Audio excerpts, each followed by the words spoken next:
नमस्कार मित्रों, महादेव का फली ज्योतिष शास्त्र में आपका स्वागत है। आज का टॉपिक में फिर मैं लेकर आया हूं आज आपके लिए लाल किताब के ही अंतर्गत शुक्र खाना नंबर 12 की स्थिति पर, क्योंकि पार्ट नंबर 13 में आज वीनस इन 12th हाउस पर चर्चा करने जा रहे हैं।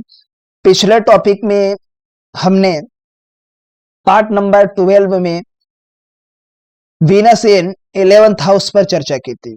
आज शुक्र खाना नंबर 12 के विषय में हम चर्चा करने जा रहे हैं कि लाल किताब के अंतर्गत फरमान नंबर 15 में शुक्र खाना नंबर 12 के विषय में क्या लिखा है, इसी टॉपिक पर आज हम चर्चा करेंगे।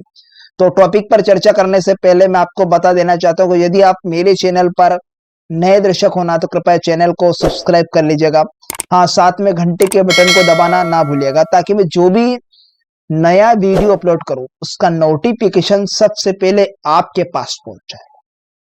तो बढ़ते बिना समय गवाए फटाफट हमारे टॉपिक की ओर। जैसे कि आप स्क्रीन पर देख पा रहे होंगे, लाल किताब के अकॉर्डिंग शुक्र खाना नंबर 12, ठीक है।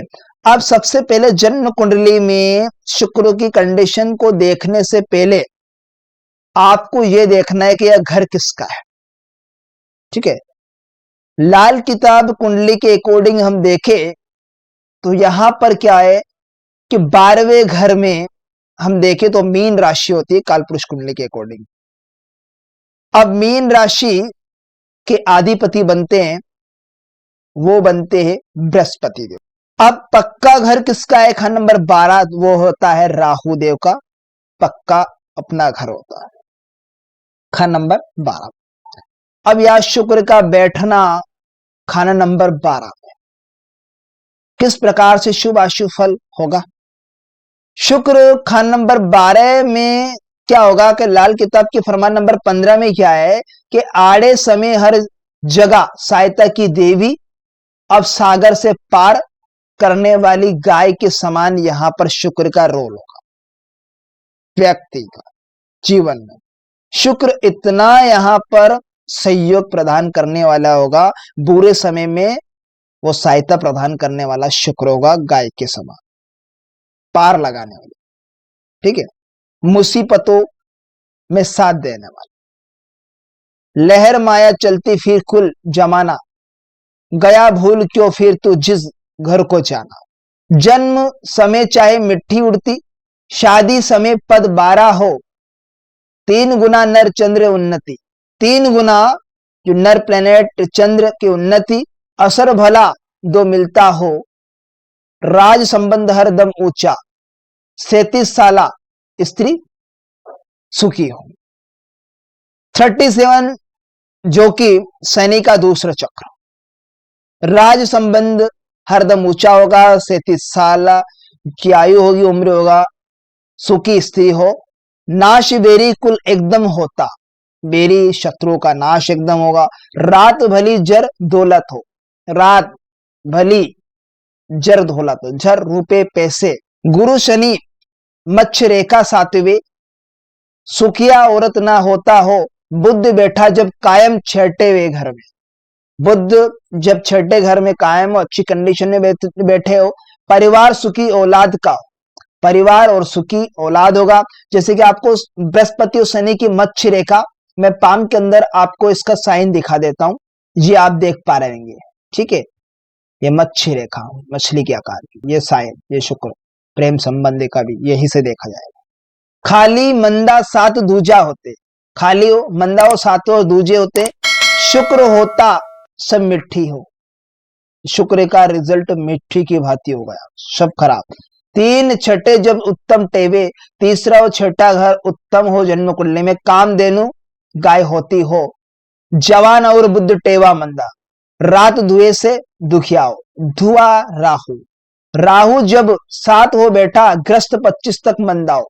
अब यहां पर अगर राहु 7 में बैठा हो तो ऐसी कंडीशन में जो गृहस्थी जीवन हो 25 साल तक की आयु में मंदी होगी, जो कि शुक्र का इफेक्ट यहां पर 25 साल का। नाम स्त्री पर दान जो देता, सेध स्त्री जर दौलत हो, मंदे मदद जब कोई करता, लेख सहायक खुद स्त्री हो, बहुत ही अच्छा उत्तम फल होगा। ऐसी कंडीशन शुक्र जब अच्छी कंडीशन में होगा।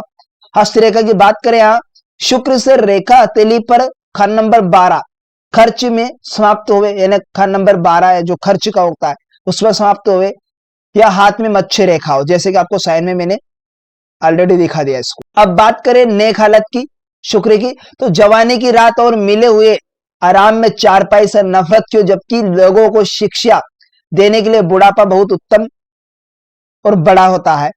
बाबू साहिबा की मंजे चारपाई की कहानी, स्त्री की बीमारी और स्वभाव की नासाजी कभी समाप्त ना होगी। स्त्री स्वयं पतिव्रता और सुखवंती होगी। स्त्री की पूजा और प्यार की लहर गृहस्थी सुख पैदा करेगी। भवसागर से पार करने वाली गौ माता की तरह स्त्री भाग्य की मालिक होगी।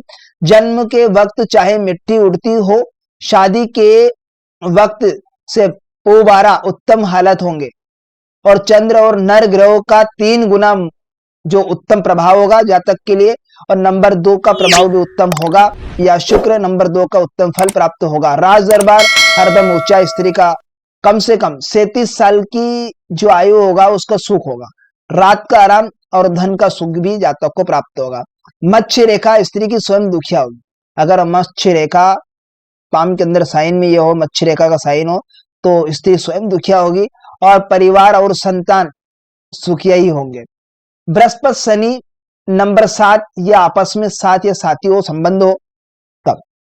क्याफा की बात करें, हाथ पर मत्स्य रेखा का निशान हथेली के खाना नंबर 12 में शुक्र के लेते रागी कवि और भंडारों का मालिक, हाथ उम्र बहुत लंबी और 96 वर्ष तक मंदे चाहे स्त्री हो, या बुद्ध नंबर 2 6 का काय।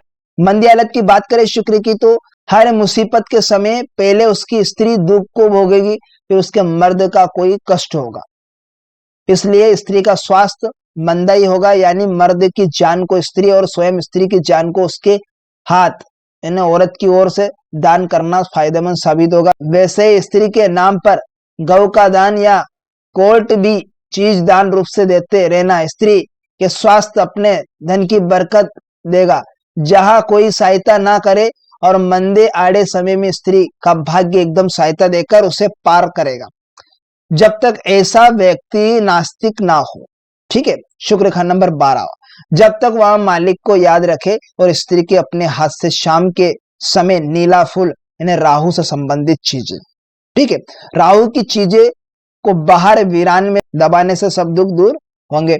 शुक्र मंदी मिट्टी की तरह बुरा फल देने वाला होगा। जब नंबर 2 7 खाली हो, मंदा असर हो, ये 2 7 घर में अगर प्लेनेट भी हो, मंदी कंडीशन है, 2 7 नंबर खाली भी हो। स्त्री स्वयं और उसकी जवान और स्त्री का उसके सब मंदे प्रभाव, स्त्री स्वयं और उसकी जवान और स्त्री का आराम सबके सब मंदे प्रभाव के होंगे जब बुद्ध मंदा हो जन्म कुंडली में। ऐसी कंडीशन में ग्रस्त 25 साल की आयु तक बर्बाद और नीली गाय शुभ ना होगी। राहु की चीजों का साथ और संबंध भी मंदा प्रभाव देगा जब राहु नंबर 2 7 6 या 12वें घर में मौजूद हो या 7 में हो तब। तो यहाँ पर 25 साल की जो आयु शुक्र की कंडीशन है पूरा बर्बाद हो गया। अगर नीली गाय भी रखी तो यहाँ पर राहु का कनेक्शन होता है, यहाँ पर पूरा बर्बाद करके रख देगा। शुक्र गाय का साथ हरदम शुभ होगा, क्योंकि शुक्र अब एक ऐसी कामधेनु गाय होगी जो बिना बच्चा पैदा किए सारी आयु अपने स्वामी के प्यार में दूध देती रहे। इतना प्रभाव यह शुक्र का रोल होगा। तो इस प्रकार से शुक्र खंड नंबर 12 के मंदे और नेक असर पर हमने चर्चा की। तो आशा करता हूँ आज का टॉपिक आपको बेहद इंटरेस्टिंग समझ में आएगा। तो मिलते हैं किसी नेक्स्ट वीडियो में, तब तक के लिए आप मुझे दीजिएगा इजाजत। नमस्कार मित्रों।